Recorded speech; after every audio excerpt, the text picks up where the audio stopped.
Frères et sœurs, je vous salue au nom de Jésus et bienvenue sur l'émission Vérité sans cesse, présentée par le frère Armando Kinaga.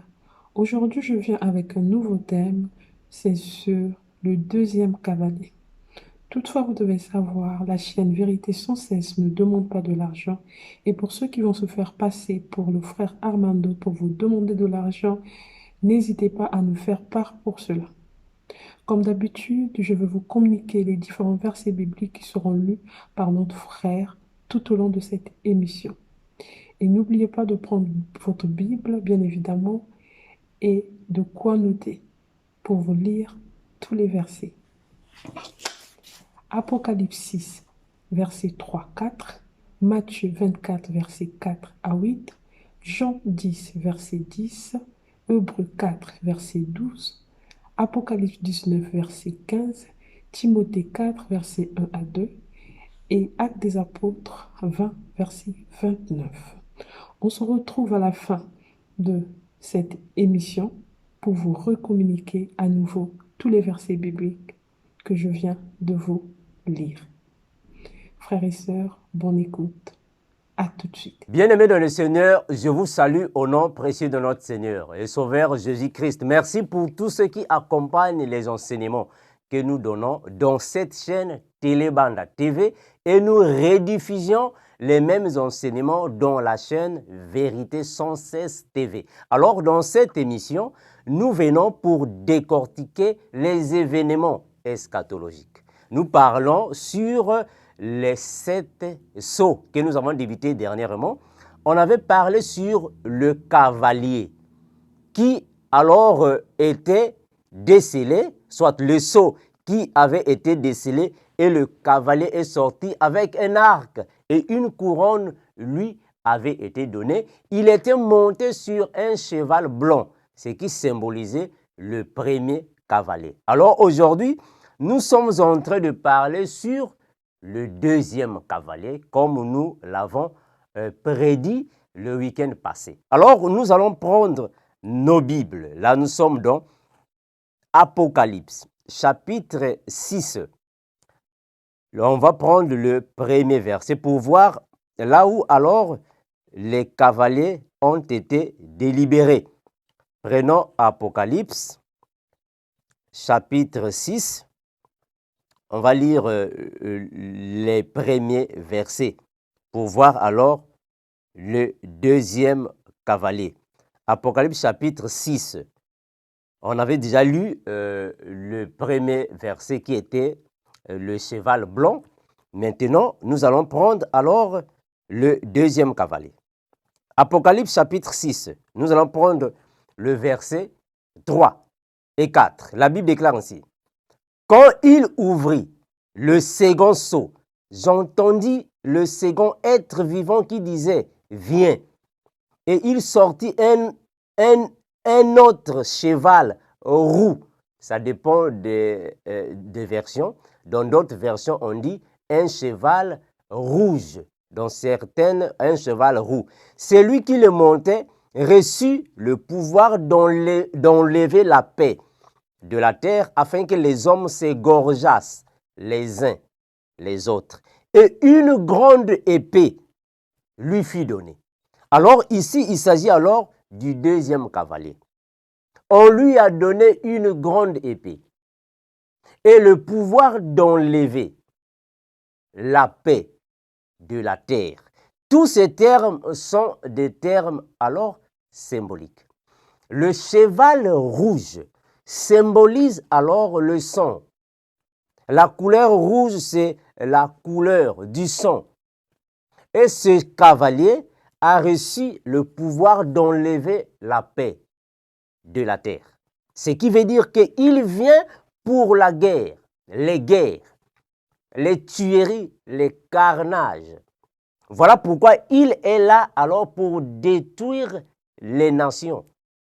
Parce que la guerre est un esprit.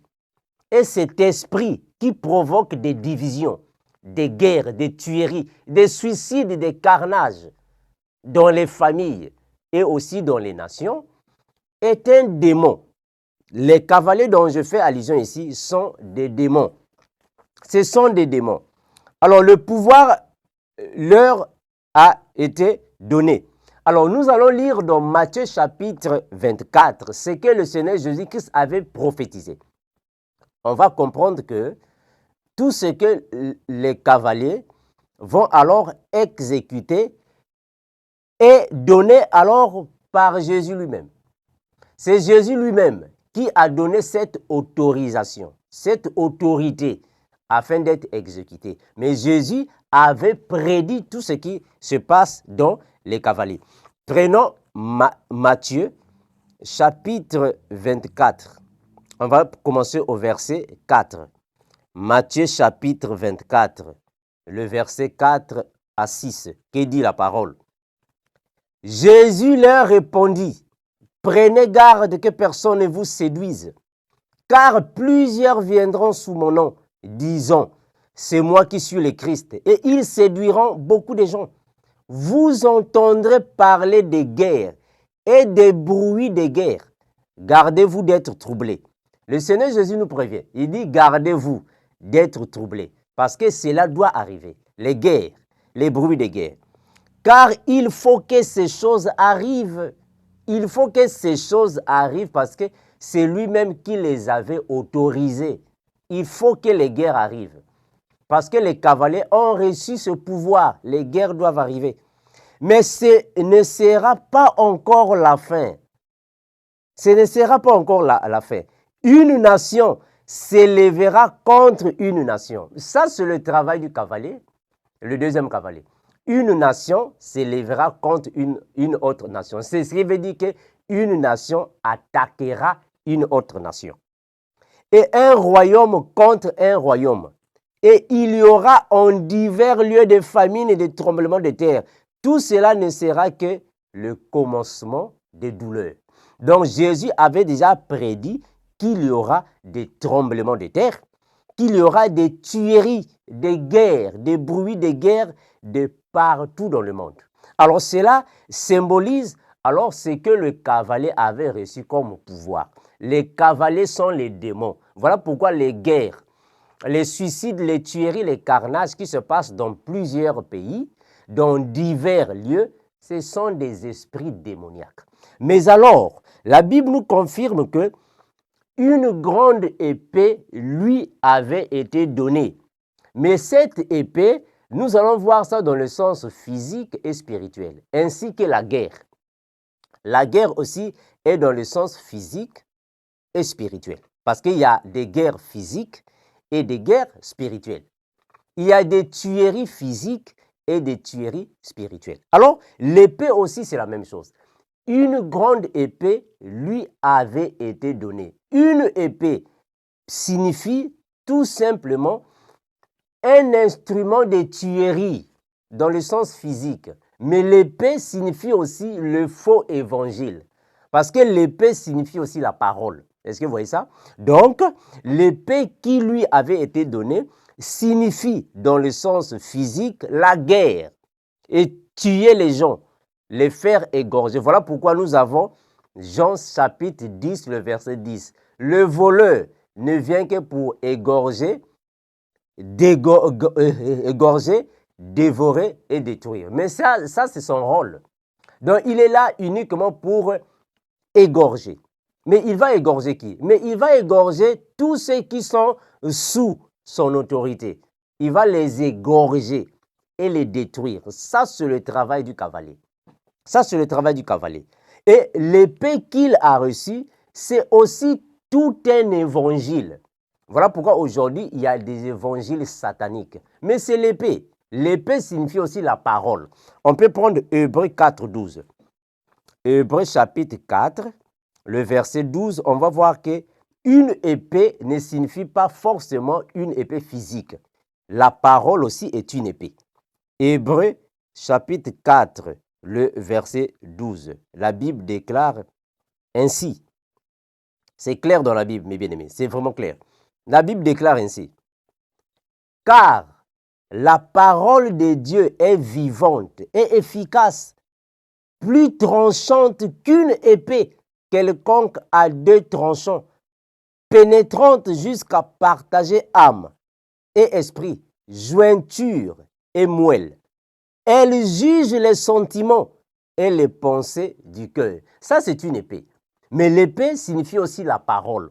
Voilà pourquoi le cavalier a reçu une épée. Donc, nous comprenons qu'il a aussi reçu un faux évangile, une doctrine démoniaque. Parce que l'apôtre Paul nous le confirme dans 1 Timothée, chapitre 4, le premier verset et le deuxième. Mais l'Esprit dit expressement que dans les derniers temps, quelques-uns abandonneront la foi pour s'attacher à des esprits séducteurs. Mais ce sont des cavaliers. Les esprits séducteurs sont des démons. Les esprits séducteurs et à des doctrines des démons par l'hypocrisie des faux docteurs, portant la marque de la flétrissure dans leur propre conscience, prescrivant de ne pas se marier et de s'abstenir d'aliments que Dieu a créés pour qu'ils soient pris avec action de grâce par ceux qui sont fidèles et qui ont connu la vérité. Donc nous comprenons que l'épée signifie aussi un faux évangile. Un faux évangile est une épée. Des faux enseignements symbolisent aussi une épée. Donc l'épée est dans le sens physique et aussi spirituel. On peut aussi prendre un autre passage biblique qui va nous aider. Nous sommes dans Apocalypse 19, 15. Apocalypse chapitre 19, le verset 15. C'est très important, mes bien-aimés, c'est que je suis ici en train de dire. Apocalypse chapitre 19, le verset 15, qui dit la parole de notre Seigneur Jésus-Christ. Apocalypse 19, 15. La Bible déclare ainsi. De sa bouche sortait une épée aiguë pour frapper les nations. Il les pètera avec une verge de fer et il foulera la cuve du vin de l'ardente colère du Dieu Tout-Puissant. La Bible confirme que de la bouche du Seigneur Jésus sortait une épée. Cette épée-là ne signifie pas une épée physique. L'épée signifie la parole. La parole. Donc l'épée signifie aussi la parole. Alors le cavalier du deuxième sceau, il va alors pour enlever la paix de la terre. C'est-à-dire pour introduire la guerre. Voilà pourquoi il y a des guerres de gauche à droite. C'est un esprit, un démon. C'est le deuxième cavalier. Il est là pour des tueries, des guerres, des carnages, des suicides. Ça, c'est son travail. Uniquement pour faire couler le sang humain. Ça, c'est le travail du cavalier parce qu'il est là vraiment pour pousser les gens de s'égorger. Les gens de se bagarrer, de se tuer, s'entretuer. C'est un travail spirituel, mais démoniaque. Alors, on va aussi prendre Actes des Apôtres, chapitre 20, le verset 29, pour en finir. Actes 20, 29, que nous dit la parole. Actes 20, 29, c'est très important que la Bible nous dit ici. Actes 20, 29, la Bible déclare ainsi.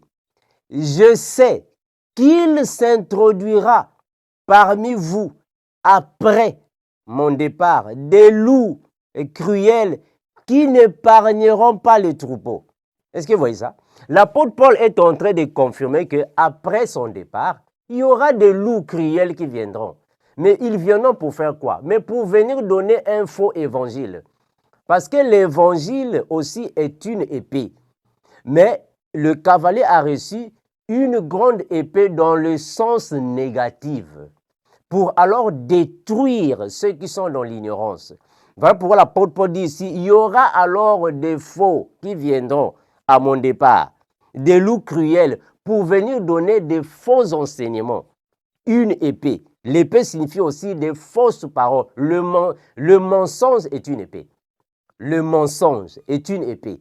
La vérité aussi est une épée. Mais sauf que le cavalier a reçu une mauvaise épée dans le sens démoniaque pour faire du mal aux gens. Je continue. Alors, je sais qu'il s'introduira parmi vous après mon départ des loups cruels qui n'épargneront pas les troupeaux et qu'il s'élèvera du milieu de vous des hommes qui enseigneront des choses pernicieuses. Est-ce que vous voyez ça? Des hommes qui enseigneront des choses pernicieuses. C'est-à-dire que les gens qui viendront avec les doctrines démoniaques. Mais ça, c'est l'épée. C'est une épée. Une doctrine démoniaque est une épée. L'épée est là pour égorger, détruire et dévorer. Ça, c'est leur rôle. Alors, je continue. Qui enseigneront des choses pernicieuses pour entraîner des disciples après eux. Le verset 31. Veillez donc, vous souvenant que durant 3 années, je n'ai cessé nuit et jour d'exhorter avec larmes chacun de vous. Donc nous comprenons que une épée peut aussi symboliser le mensonge, dans le sens de nuire les autres. Le cavalier a reçu une épée, mais cette épée-là, c'est physiquement pour faire la guerre physique, mais aussi la guerre spirituelle, dans le mauvais sens, afin alors d'étourdir, d'égarer ceux qui ont l'esprit faible. Nous comprenons que c'est le travail du deuxième cavalier. Il est là pour des guerres, des tueries et des carnages. Merci mes bien-aimés, je m'arrête par ici. Nous avons dit qu'on va revenir, nous allons continuer de donner toujours des enseignements sur l'Apocalypse. Nous sommes ici dans le deuxième cavalier et nous reviendrons le week-end prochain pour alors vous expliquer ce que signifie le troisième cavalier, parce que nous sommes d'abord ici en train de décortiquer les 7 sceaux. Et après, nous allons continuer jusqu'à ce que Dieu le Père, Jésus-Christ, nous donnera alors le souffle de vie pour terminer le livre de l'Apocalypse afin que l'Église puisse se réveiller. Si nous venons dans cette émission, c'est pour que vous puissiez avoir un changement de comportement, la repentance. Vous pouvez avoir alors la vie de sainteté. Changez vos vies afin que Dieu le Père puisse se souvenir de vous au dernier jour. Ces enseignements que nous donnons, ce n'est pas pour nous faire voir, mais c'est pour que vous ayez alors la maturité. Vous ayez alors la conscience sur place de vous retenir, vous connaître vous-même que si vous êtes dans le mauvais côté, dans les mauvaises voies, dans le chemin de l'égarement, afin que vous puissiez vous rebrousser chemin, venir alors à Jésus, parce que le Seigneur Jésus reviendra pour prendre l'Église. Celui qui n'est pas prêt ou celle qui n'est pas prête restera sur la terre pour traverser la grande tribulation. Donc ces enseignements, c'est pour que vous puissiez changer de vie. Vous pouvez vous repentir de toutes les mauvaises voies que vous avez afin que le Seigneur Jésus puisse vous accueillir et alors vous donner le salut au dernier jour. Je vous remercie et je vous laisse en compagnie de notre bien-aimée la sœur Préfina. Communiquer. Apocalypse 6, versets 3, 4, Matthieu 24, versets 4 à 8, Jean 10, verset 10, Hébreux 4, verset 12, Apocalypse 19, verset 15, Timothée 4, verset 1 à 2 et Actes des Apôtres 20, verset 29. Frères et sœurs, merci de nous avoir suivis.